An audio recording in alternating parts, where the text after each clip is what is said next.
¿Ser de derechas, ser de izquierdas, esa es la cuestión? Pues claro que no, o sea, ¿cómo es posible que lleven toda la vida pensando todos, los de un lado y los del otro, que ellos son los que tienen razón y los del otro lado no se enteran de nada? ¿Se puede ser más absurdo? El posicionamiento político es un lastre en el avance de las sociedades. E incluso la economía también lo es, porque lo que en realidad mueve el mundo es el ciclo histórico de cada momento, lo que se llama la dialéctica de la historia, las épocas que se van sucediendo y en las que, como vais a ver enseguida clarísimo, unas veces tiene razón la izquierda y otras la derecha. Fijaos por favor porque esto no os lo ha contado nadie.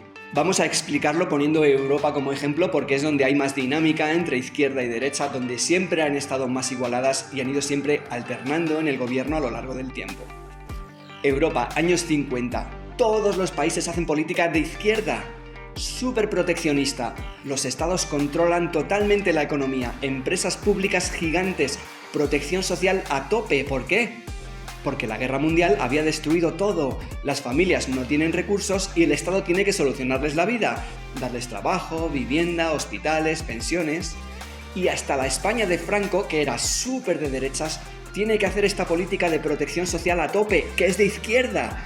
Pero no lo digo yo esto lo ha dicho y lo ha repetido Esperanza Aguirre, dirigente del Partido Popular muchos años, que Franco era socialista. Que no era socialista, claro que no, pero tenía que hacer esa política social, porque en esa época es lo único que funcionaba.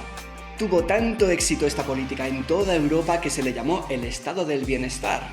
Una familia con un solo sueldo podía comprar una casa, pagar la universidad de los hijos, cobrar una buena pensión. Y ahora atentos porque todo este buen rollo del estado del bienestar llega en los años 80 y se pasa de rosca total. La protección del Estado llegó a hacerse tan fuerte que las empresas públicas ya no son competitivas, mantienen a miles de trabajadores que no son útiles, pero el gobierno no los despide porque quiere proteger el empleo. Y si intenta despedirlos, los sindicatos tienen tanto poder que tumban al gobierno con las huelgas. Esto ocurrió en el 74 en Reino Unido. Hasta que llega al gobierno de Reino Unido, Margaret Thatcher, y dice: se acabó la fiesta, señores. Las empresas públicas o son rentables o se cierran, porque si no es que se arruina el país entero. Cerraron las minas de carbón, hubo una huelga brutal, cientos de miles de obreros a la calle. Esto fue un shock tremendo, fue el fin del estado del bienestar y del proteccionismo de los gobiernos. Pero es que la situación se había vuelto insostenible y tuvo que llegar la derecha a hacer de poli malo y poner equilibrio porque la izquierda había llevado las cosas demasiado lejos. A esta nueva política se le llamó neoliberalismo, más libertad para las empresas privadas y menos intervención de los gobiernos en la economía. Esto ocurre en toda Europa en los 80, incluso en el bloque comunista, el bloque de la Unión Soviética. ¿Pero qué pasó ahí?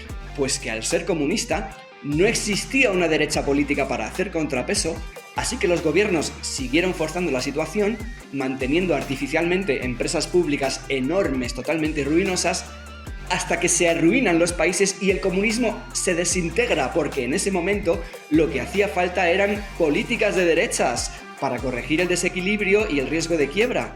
Y aquí el caso de España es súper claro. Fijaos, en los 80 en España hay un gobierno de izquierda, un gobierno socialista, que se dedicó a hacer exactamente lo contrario del socialismo, despidiendo a miles de obreros, privatizando empresas públicas. Pero es lo único que se podía hacer en ese momento. A la izquierda, en los 80, le tocó ser de derechas, igual que antes a Franco le había tocado ser de izquierdas. Esto, que parece un disparate, pero que son hechos innegables, se explica por la llamada dialéctica de la historia, como la describió Hegel. La historia avanza en ciclos de 3 etapas. Tesis, antítesis, síntesis. En la primera hacemos una cosa, luego todo lo contrario, después una mezcla de las dos, y así todo el rato. Os lo explico. Al acabar la Segunda Guerra Mundial, empieza un nuevo ciclo histórico en el que la primera etapa, la tesis, es, como hemos visto, el estado del bienestar, una política social típica de izquierda. En este momento, si quieres ayudar a que la sociedad avance, toca ser de izquierdas, ¿ok? Años 80, el estado del bienestar se agota y llega la siguiente etapa del ciclo, la antítesis, o sea, lo contrario de la etapa anterior. Llega el neoliberalismo, que es de derecha. En este momento, si quieres ayudar, toca ser de derechas. Esto se lo dices a una persona de izquierdas, le dices que en su momento Margaret Thatcher y el neoliberalismo fueron necesarios para arreglar los excesos de la izquierda con tanta protección social, y se les pone el careto como los vampiros cuando entra la luz.